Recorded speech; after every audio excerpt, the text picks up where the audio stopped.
10th பாலிட்டியில் first lesson இந்திய அரசியலமைப்பு. இதில் மொத்தமாக 140 வினாக்கள் இருக்குன்னு சொல்லியிருந்தோம். இதில் மொதல் 70 வினாக்கள் போன வீடியோவிலே பார்த்துட்டோம்.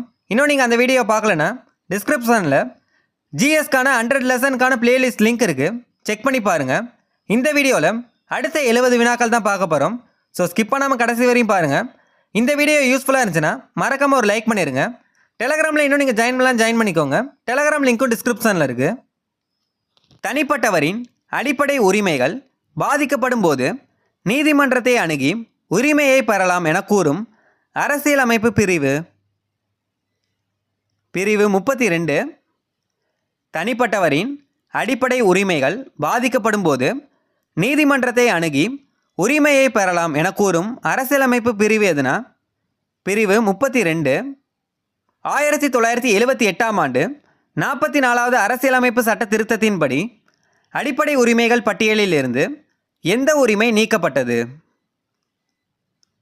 சொத்துரிமை. எந்த பிரிவு நீக்கப்பட்டதுன்னு கேட்டாங்கன்னா பிரிவு 31. 1978ஆம் ஆண்டு 44வது அரசியலமைப்பு சட்ட திருத்தத்தின்படி அடிப்படை உரிமைகள் பட்டியலில் இருந்து எந்த உரிமை நீக்கப்பட்டதுன்னா சொத்துரிமை. எந்த பிரிவுன்னு கேட்டாங்கன்னா பிரிவு 31.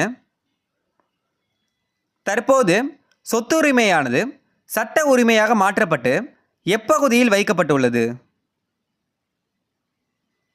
பகுதி 12. தற்போது சொத்துரிமையானது சட்ட உரிமையாக மாற்றப்பட்டு எப்பகுதியில் வைக்கப்பட்டுள்ளதுன்னா பகுதி 12. இது முக்கியமானது. தற்போது சொத்துரிமை பற்றி கூறும் அரசியலமைப்பு பிரிவு 300A.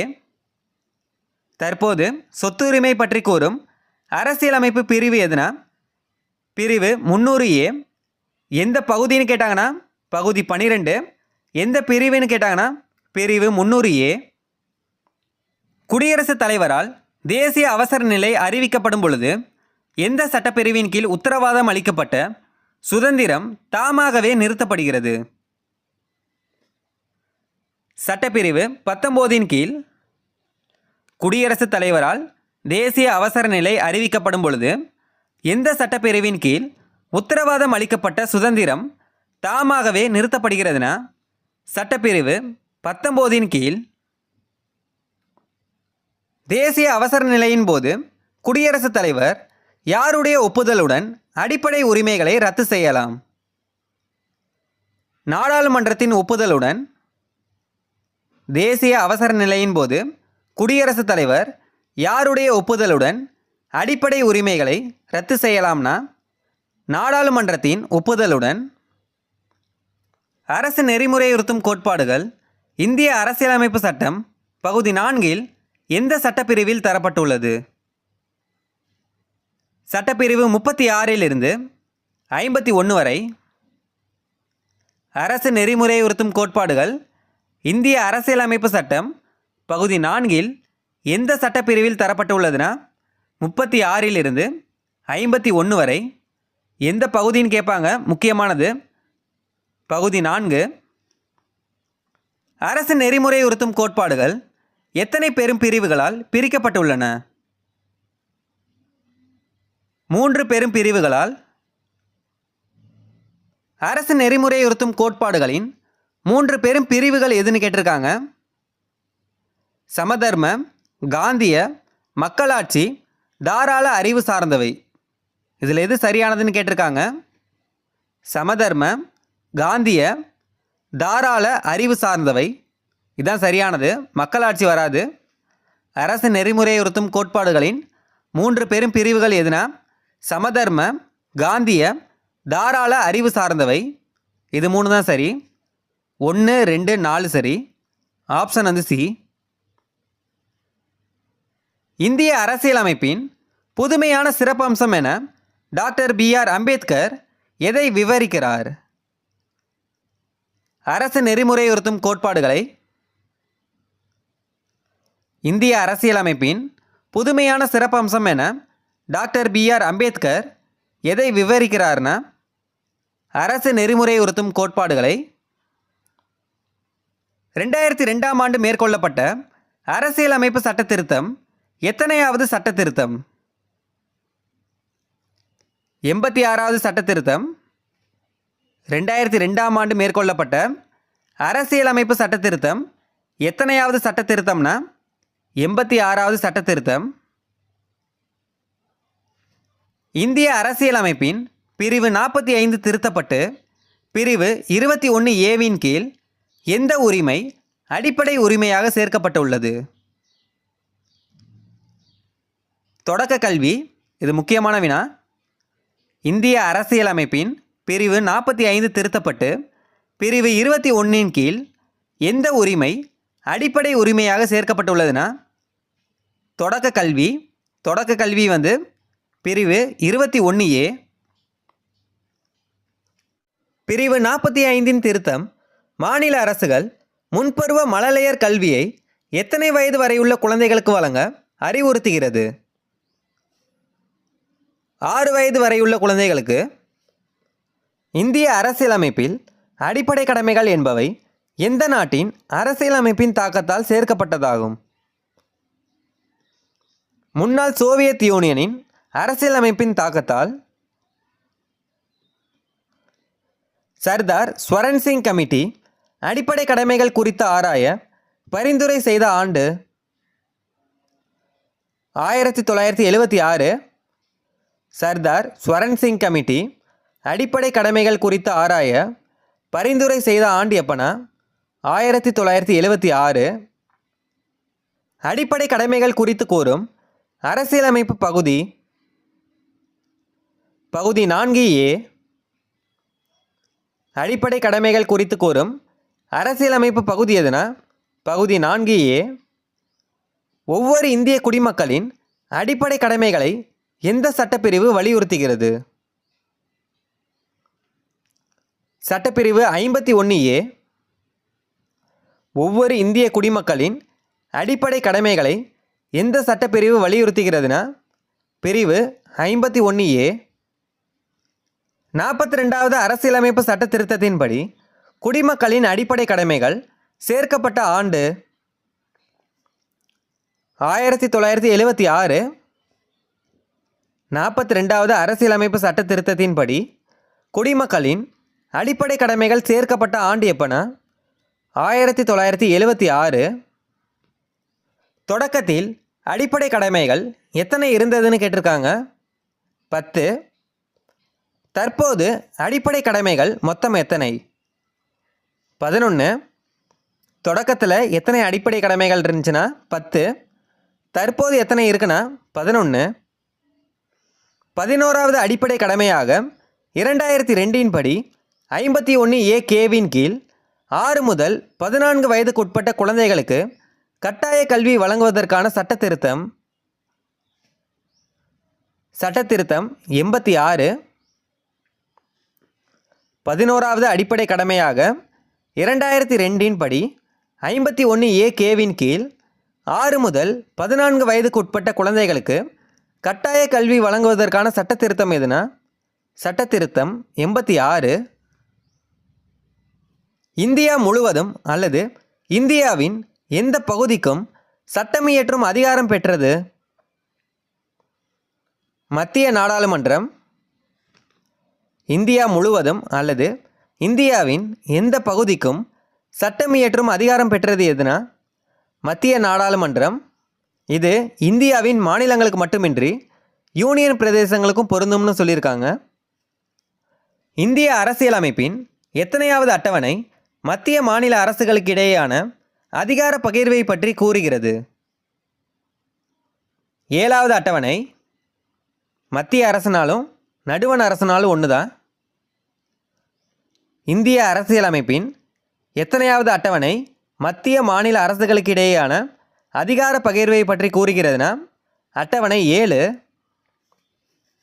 தொடக்க காலத்தில் இந்திய அரசியலமைப்பில் இருந்த அதிகார பகிர்வை சரியாக பொறுத்துக்கன்னு கொடுத்துருக்காங்க. மத்திய பட்டியல் 97, மாநில பட்டியல் 66, பொது பட்டியல் 47. மத்திய பட்டியல் 97, மாநில பட்டியல் வந்து 66, பொதுப்பட்டியல் வந்து 47. ஆப்ஷன் வந்து பி. இது வந்து எப்போனா தொடக்க காலத்தில் வந்து மத்திய பட்டியல் வந்து 97, மாநில பட்டியல் வந்து 66, பொதுப்பட்டியல் வந்து 47. தற்போது இந்திய அரசியலமைப்பில் இருந்த அதிகார பகிர்வினை சரியாக பொறுத்துக்கன்னு கொடுத்துருக்காங்க. மத்திய பட்டியல் வந்து 100, மாநில பட்டியல் 61, பொதுப்பட்டியல் 52. ஆப்ஷன் வந்து சி. மத்திய பட்டியல் 100, மாநில பட்டியல் 61, பொதுப்பட்டியல் வந்து 52. இது எப்போனா தற்போது உள்ள அதிகார பகிர்வு எதுனா இதுதான். 1976ஆம் ஆண்டு மேற்கொள்ளப்பட்ட 42வது அரசியலமைப்பு சட்ட திருத்தம் மாநில பட்டியலிலிருந்து எத்தனை துறைகள் பொதுப்பட்டியலுக்கு மாறியது? 5 துறைகள். 1976ஆம் ஆண்டு மேற்கொள்ளப்பட்ட 42வது அரசியலமைப்பு சட்ட திருத்தம் மாநில பட்டியலிலிருந்து எத்தனை துறைகளை பொதுப்பட்டியலுக்கு மாற்றியதுன்னு கேட்டிருக்காங்க. 5 துறைகளை. 1976இல் பொதுப்பட்டியலுக்கு மாற்றப்பட்ட துறைகளில் சரியானது எதுன்னு கேட்டிருக்காங்க. மாநில பட்டியலிலிருந்து பொதுப்பட்டியலுக்கு எத்தனை துறைகள் மாற்றப்பட்டதுன்னா 5 துறைகள் மாற்றப்பட்டது. அந்த 5 துறைகளில் எது சரியானதுன்னு கேட்டிருக்காங்க. 1 வந்து கல்வி, 2 காடுகள், 3 எடைகள் மற்றும் அளவுகள், 4 பறவைகள் மற்றும் வனவிலங்கு பாதுகாப்பு, 5 உச்சநீதிமன்றம் உயர்நீதிமன்ற அமைப்புகளை தவிர பிற நீதிமன்றங்களின் நீதி நிர்வாகம். இல்லை 5மே சரிதான். ஆப்ஷன் வந்து டி. அனைத்தும் சரி. 1976இல் மாநில பட்டியலிலிருந்து பொதுப்பட்டியலுக்கு மாற்றப்பட்ட 5 துறைகள் எதுனா இதுதான். மாநில பட்டியலில் உள்ள துறைகளில் சட்டம் இயற்ற அதிகாரம் பெற்றது மாநில சட்டமன்றம். மாநில பட்டியலில் உள்ள துறைகளில் சட்டம் இயற்ற அதிகாரம் பெற்றது எதுனா மாநில சட்டமன்றம். மத்திய பட்டியலில் உள்ள துறைகளில் சட்டம் இயற்ற அதிகாரம் பெற்றது மத்திய நாடாளுமன்றம். மாநில பட்டியல்னு கேட்டாங்கன்னா மாநில நாடாளுமன்றம், மத்திய பட்டியல்னு கேட்டாங்கன்னா மத்திய நாடாளுமன்றம். அடுத்தது வாக்கியம் கொடுத்துருக்காங்க. வாக்கியம் 1, பொதுப்பட்டியலில் உள்ள துறைகளில் சட்டம் இயற்ற மத்திய மற்றும் மாநில சட்டமன்றங்கள் அதிகாரம் பெற்றுள்ளது. வாக்கியம் 1 வந்து சரி. பொதுப்பட்டியலில் உள்ள துறைகளில் சட்டம் இயற்ற மத்திய மற்றும் மாநில சட்டமன்றங்கள் அதிகாரம் பெற்றுள்ளது. வாக்கியம் 1 வந்து சரி. வாக்கியம் 2, பொதுப்பட்டியலில் இயற்றப்படும் சட்டங்களில் மத்திய மாநில அரசுகளுக்கிடையே முரண்பாடுகள் ஏற்பட்டால் மத்திய அரசு இயற்றும் சட்டமே செல்லும். வாக்கியம் 2 சரி. பொதுப்பட்டியலில் இயற்றப்படும் சட்டங்களில் மத்திய மாநில அரசுகளுக்கிடையே முரண்பாடுகள் ஏற்பட்டால் மத்திய அரசு இயற்றும் சட்டமே செல்லும்னு சொல்லியிருக்காங்க. வாக்கியம் 2 சரி. வாக்கியம் 1 சரி. வாக்கியம் 2 சரி. ஆப்ஷன் வந்து சி. வாக்கியம் 1 மற்றும் 2 சரி. அடுத்தது நிர்வாக உறவுகள் பற்றிய கூற்றுகளை சரிபார்க்கவும்னு கொடுத்துருக்காங்க. நிர்வாக உறவுகள் பற்றிய கூற்றுகளை சரிபார்க்கவும்னு கொடுத்துருக்காங்க. 1, ஒரு மாநில அரசின் நிர்வாக அதிகாரம் அதன் சொந்த மாநிலத்தில் மட்டுமே உள்ளது. 1 வந்து சரி. ஒரு மாநில அரசின் நிர்வாக அதிகாரம் அதன் சொந்த மாநிலத்தில் மட்டுமே உள்ளது. 1 வந்து சரி. 2, அம்மாநிலத்தில் மட்டுமே தனக்கான சட்டம் இயற்றும் தகுதியையும் பெற்றுள்ளது. 2 சரி. அம்மாநிலத்தில் மட்டுமே தனக்கான சட்டம் இயற்றும் தகுதியையும் பெற்றுள்ளது. 2 சரி. 3, மத்திய அரசும் நிர்வாக அதிகாரம் பெற்றுள்ளது. 3 சரி. மாநில அரசும் நிர்வாக அதிகாரம் பெற்றுள்ளது. மத்திய அரசும் நிர்வாக அதிகாரம் பெற்றுள்ளது. நாடாளுமன்றம் தொடர்பான விஷயங்களில் சட்டங்களை இயற்ற சிறப்பு அதிகாரம் மற்றும் மாநில அரசுகள் செய்து கொள்ளும் உடன்படிக்கை அல்லது ஒப்பந்தங்களை அங்கீகரிப்பது. இல்லை 3மே சரிதான். 1, 2, 3 3மே சரிதான். ஆப்ஷன் வந்து டி. அனைத்தும் சரி. இந்த பாயிண்ட் எல்லாம் நோட் பண்ணிக்கோங்க. இந்திய அரசியலமைப்பு சட்டத்தில் எந்த பகுதி மத்திய மாநில அரசுகளின் நிதி சார்ந்த உறவுகளை பற்றி விளக்குகிறது. பகுதி 12 இந்திய அரசியலமைப்பு சட்டத்தில் எந்த பகுதி மத்திய மாநில அரசுகளின் நிதி சார்ந்த உறவுகளை பற்றி விளக்குகிறதுனா பகுதி 12 மத்திய மாநில அரசுகளுக்கு இடையேயான நிதி சார்ந்த உறவுகளை பற்றி குறிப்பிடும் சட்டப்பிரிவுகள். சட்டப்பிரிவு 268 முதல் 293 வரை. மத்திய மாநில அரசுகளுக்கு இடையேயான நிதி சார்ந்த உறவுகளை பற்றி குறிப்பிடும் சட்டப்பிரிவுகள் எதுனா 268 முதல் 293 வரை. பகுதி எதுன்னு கேட்டாங்கன்னா 12. இந்திய அரசியலமைப்பு எந்த சட்டப்பிரிவின் கீழ் குடியரசுத் தலைவரால் நியமனம் செய்யப்பட்ட நிதிக்குழு பரிந்துரையின் அடிப்படையில் மத்திய அரசால் சில வரிகள் விதிக்கப்பட்டு அதை மத்திய அரசும் மாநில அரசும் பிரித்து கொள்கின்றன. சட்டப்பிரிவு 280 கீழ் மத்திய அரசும் மாநில அரசும் எந்த சட்டப்பிரிவின் கீழ் பிரித்து கொள்கிறதுனா சட்டப்பிரிவு 280 கீழ் மத்திய மாநில அரசுகளின் உறவுகளை ஆராய மறைந்த முன்னாள் பிரதமர் திருமதி இந்திரா காந்தி அவர்கள் எந்த ஆண்டு சர்க்காரியா குழுவினை நியமித்தார்? 1983. சர்க்காரியா குழுவை நியமித்த ஆண்டு எப்பனா 1983. சர்க்காரியா குழு பரிந்துரைத்த பரிந்துரைகளின் எண்ணிக்கை கேட்டிருக்காங்க. 247 பரிந்துரைகள். சர்க்காரியா குழுவின் பரிந்துரைகளில் மத்திய அரசு செயல்படுத்திய பரிந்துரைகளின் எண்ணிக்கை 180. சர்க்காரியா குழு பரிந்துரைத்த பரிந்துரைகளின் எண்ணிக்கை 247. அதில் மத்திய அரசு செயல்படுத்திய பரிந்துரைகளின் எண்ணிக்கை 180. 1969 மத்திய மாநில அரசுகளின் உறவுகள் குறித்து முழுவதும் ஆராய தமிழக அரசு யார் தலைமையின் கீழ் மூவர் குழு ஒன்றை நியமித்தது? டாக்டர் PV ராஜமன்னார் தலைமையில். 1969 மத்திய மாநில அரசுகளின் உறவுகள் குறித்து முழுவதும் ஆராய தமிழக அரசு யார் தலைமையில் மூவர் குழு அமைத்ததுனா டாக்டர் PV ராஜமன்னார் தலைமையில். அரசியலமைப்பு சட்டப்பகுதி 17 343 351 வரையுள்ள சட்டப்பிரிவுகள் எதை விவரிக்கின்றன? அலுவலக மொழிகளை. தொடக்கத்தில் 8வது அட்டவணையில் இடம்பெற்றுள்ள அங்கீகரிக்கப்பட்ட மொழிகளின் எண்ணிக்கை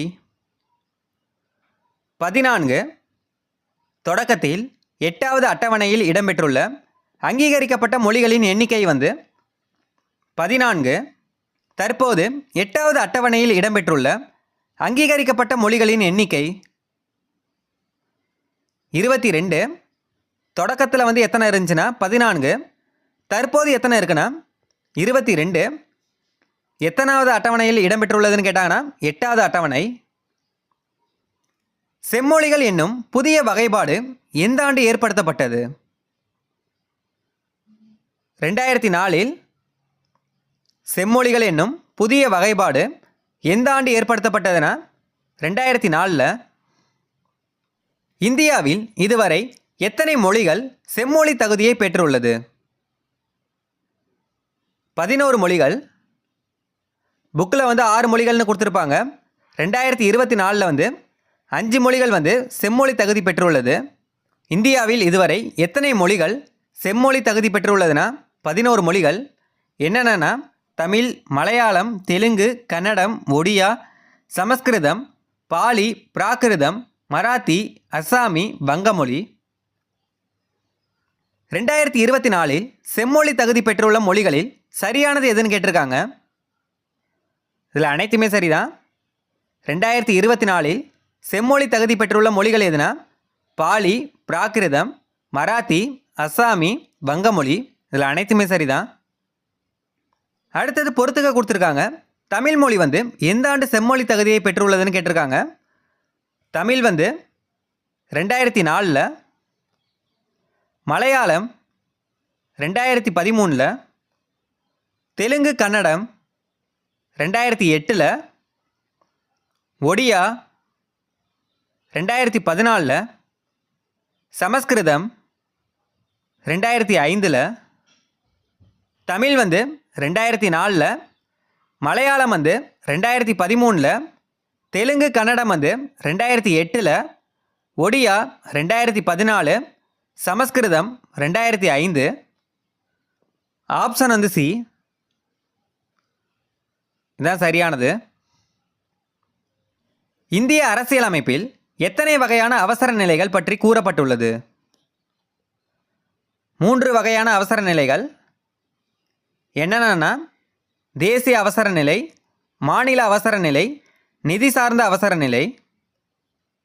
போர், வெளிநாட்டினர் ஆக்கிரமிப்பு, ஆயுதமேந்திய கிளர்ச்சி, உடனடி ஆபத்து அல்லது அச்சுறுத்தல் காரணமாக குடியரசுத் தலைவர் எந்த சட்டப்பிரிவின் கீழ் தேசிய அவசர நிலையை அறிவிக்கலாம்?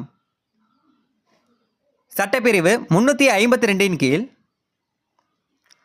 போர், வெளிநாட்டினர் ஆக்கிரமிப்பு, ஆயுதமேந்திய கிளர்ச்சி, உடனடி ஆபத்து அல்லது அச்சுறுத்தல் காரணமாக குடியரசுத் தலைவர் எந்த சட்டப்பிரிவின் கீழ் தேசிய அவசர நிலையை அறிவிக்கலாம்னா சட்டப்பிரிவு 352 கீழ்.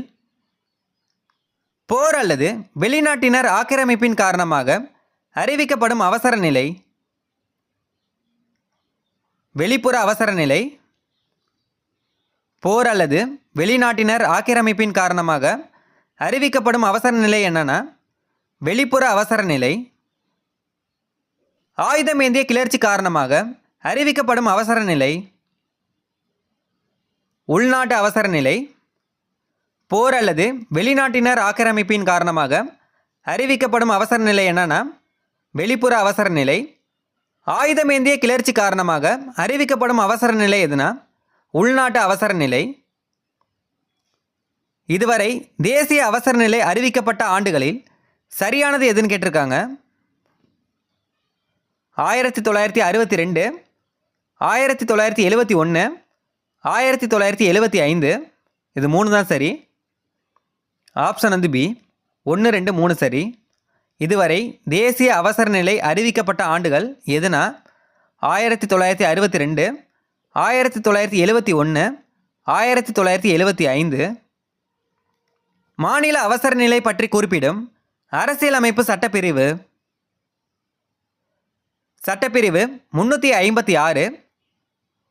தேசிய அவசர நிலைன்னு கேட்டாங்கன்னா சட்டப்பிரிவு 352.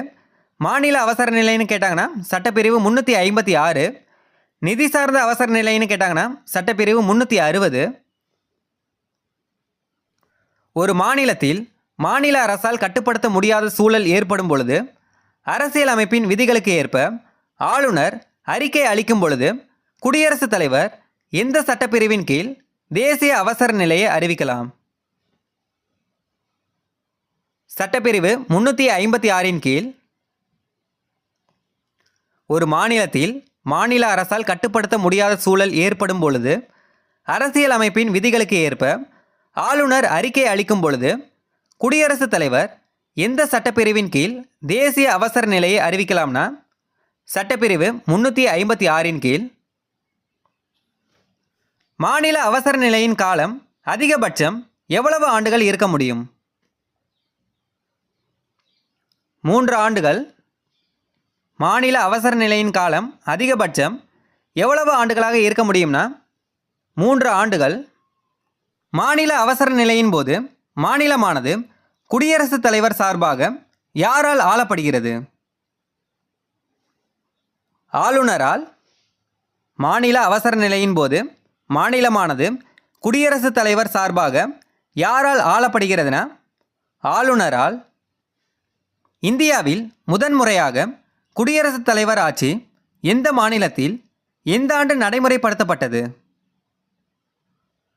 பஞ்சாப் மாநிலத்தில் 1951. இந்தியாவில் முதன்முறையாக குடியரசுத் தலைவர் ஆட்சி எந்த மாநிலத்தில் எந்த ஆண்டு நடைமுறைப்படுத்தப்பட்டதுன்னா பஞ்சாப் மாநிலத்தில் 1951. குடியரசுத் தலைவர் நிதி சார்ந்த அவசர நிலையை எந்த சட்டப்பிரிவின் கீழ் பிறப்பிக்கலாம்? சட்டப்பிரிவு 360 கீழ். நிதி சார்ந்த அவசர நிலையின் போது மத்திய மாநில அரசு ஊழியர் எந்த வகுப்பினராயினும் உச்சநீதிமன்ற உயர்நீதிமன்ற நீதிபதிகள் உட்பட அனைவரது ஊதியமானது யாருடைய ஆணையின்படி குறைக்கப்படும்? குடியரசுத் தலைவரின் ஆணையின்படி. நிதி சார்ந்த அவசர நிலையின் போது மத்திய மாநில அரசு ஊழியர் எந்த வகுப்பினராயினும் உச்சநீதிமன்ற உயர்நீதிமன்ற நீதிபதிகள் உட்பட அனைவரது ஊதியமும் யாருடைய ஆணையின்படி குறைக்கப்படும்னா குடியரசுத் தலைவரின் ஆணையின்படி. இதுவரை இந்தியாவில் எத்தனை முறை நிதி சார்ந்த அவசர நிலை பிறப்பிக்கப்பட்டுள்ளது?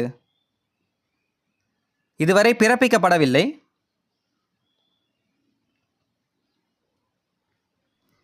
அமெண்ட்மெண்ட் என்னும் சொல் எதை குறிக்கிறது?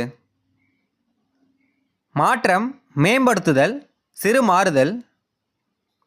அரசியல் அமைப்பில் எந்த பிரிவில் சட்டத்திருத்தம் செய்வதில் பின்பற்றப்படும் முறைகள் கொடுக்கப்பட்டுள்ளது? பகுதி 20 பிரிவு 368. அரசியலமைப்பின் சிறு அரசியலமைப்பு என எந்த சட்டத்திருத்தம் அறியப்படுகிறது? 42வது சட்டத்திருத்தம். சிறு அரசியலமைப்பு என எந்த சட்டத்திருத்தம் அறியப்படுகிறதுனா 42வது சட்டத்திருத்தம். அரசியலமைப்பு செயல்பாடு குறித்து ஆய்வு செய்ய 2000 ஆண்டில் யார் தலைமையில் அரசியலமைப்பு சட்ட செயல்பாட்டிற்காக தேசிய சீராய்வு ஆணையம் ஒன்று அமைந்தது? திரு எம்.என். வெங்கடாசலையா தலைமையில். அரசின் பல்வேறு நிலைகள் அவற்றிற்கு இடையேயான தொடர்பு மற்றும் பங்களிப்புகள் குறித்து ஆராய ஏப்ரல் 2007 யார் தலைமையில் ஒரு ஆணையத்தை அரசு வெளியிட்டது? எம்.எம். பூஜி தலைமையில். இதுக்கப்புறம் பார்க்குறது எல்லாத்தையுமே ஒன் டைம் நீங்கள் புரிஞ்சுக்கிட்டாலே போதும். அரசியலமைப்பு சட்ட திருத்தம் செய்வதில் பின்பற்றப்படும் வழிமுறைகள் கொடுத்துருக்காங்க. 1. நாடாளுமன்றத்தின் இரு அவைகளிலும் அரசியலமைப்பு சட்ட திருத்த மசோதா அறிமுகப்படுத்த வேண்டும். 2.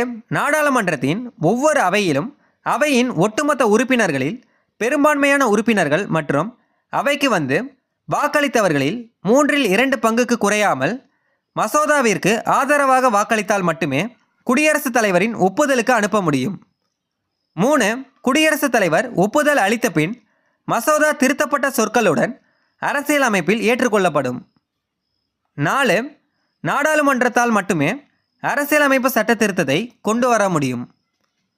நாடாளுமன்றத்தால் மட்டுமே அரசியலமைப்பு சட்ட திருத்தத்தை கொண்டு வர முடியும். 5. மாநில சட்டமன்றத்தால் அரசியலமைப்பில் எந்த ஒரு சட்ட திருத்தத்தையும் கொண்டு வர முடியாது. மாநில சட்டமன்றத்தால் அரசியலமைப்பில் எந்த ஒரு சட்ட திருத்தத்தையும் கொண்டு வர முடியாது. இந்த 5 பாயிண்ட்டுமே முக்கியமாக பார்த்துக்கோங்க. அடுத்தது அரசியலமைப்பு சட்ட திருத்தத்தின் வகைகள் கொடுத்துருக்காங்க. அரசியலமைப்பு சட்ட திருத்தத்தில் 3 வகைகள் இருக்குது. என்னென்னா 1. நாடாளுமன்றத்தின் சாதாரண அறுதி பெரும்பான்மை மூலம் திருத்தப்படுதல். 2. நாடாளுமன்றத்தின் சிறப்பு அறுதி பெரும்பான்மை மூலம் திருத்தப்படுதல். 3. நாடாளுமன்றத்தின் சிறப்பு அறுதி பெரும்பான்மையுடன் பாதிக்கும் மேற்பட்ட மாநில சட்டமன்றங்களின் ஒப்புதலை பெறுவதன் மூலம் திருத்தப்படுதல். அடுத்தது அடிப்படை கடமைகள் மொத்தம் 11ன்னு பார்த்துருப்போம். அந்த 11 அடிப்படை கடமைகள் என்னன்னு பார்க்கலாம். 1.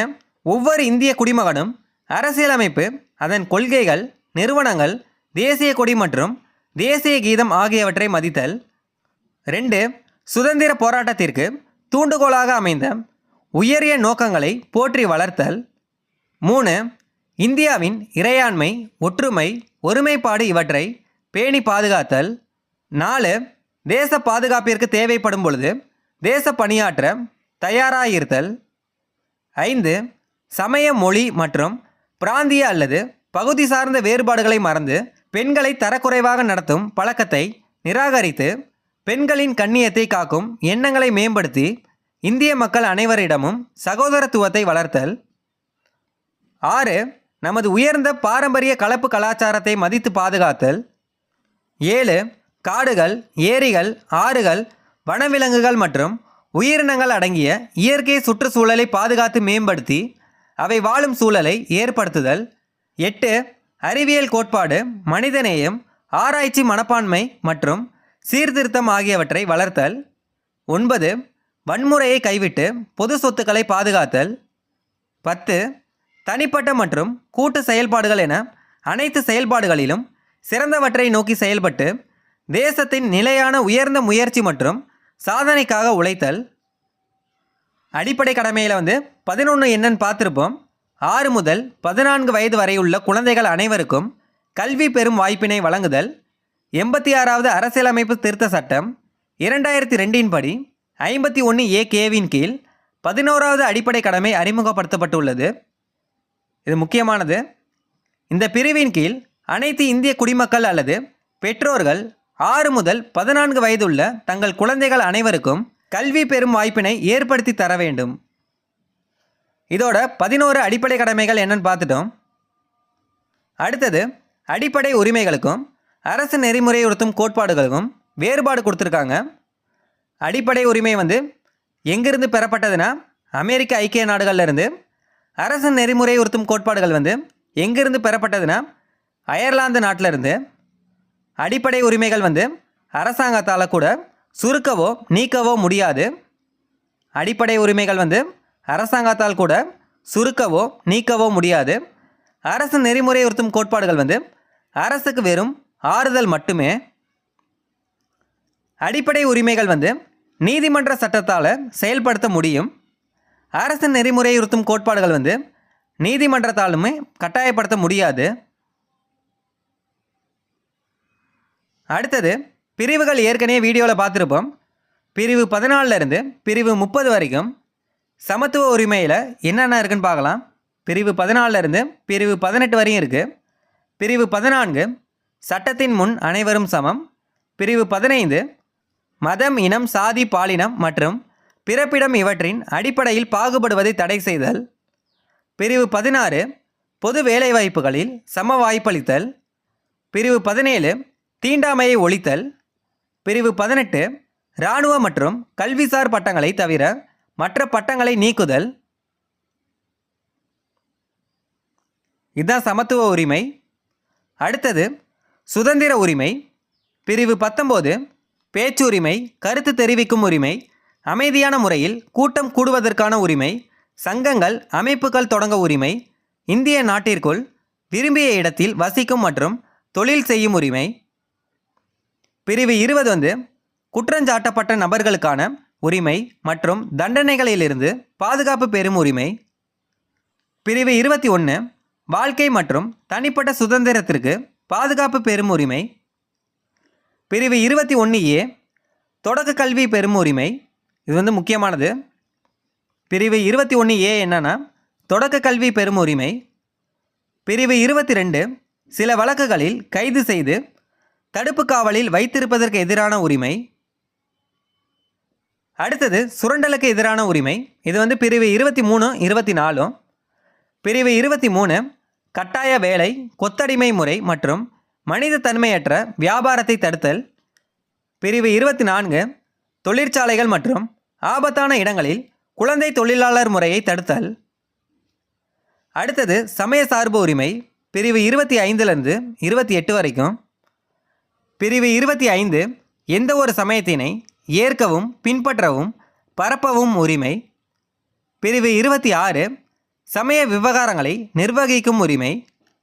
பிரிவு 27 எந்த ஒரு மதத்தையும் பரப்புவதற்கான உரிமை. பிரிவு 28 மதம் சார்ந்த கல்வி நிறுவனங்களில் நடைபெறும் வழிபாடு மற்றும் அறிவுரை நிகழ்வுகளில் கலந்து கொள்ளாமல் இருக்க உரிமை. அடுத்தது கல்வி கலாச்சார உரிமை.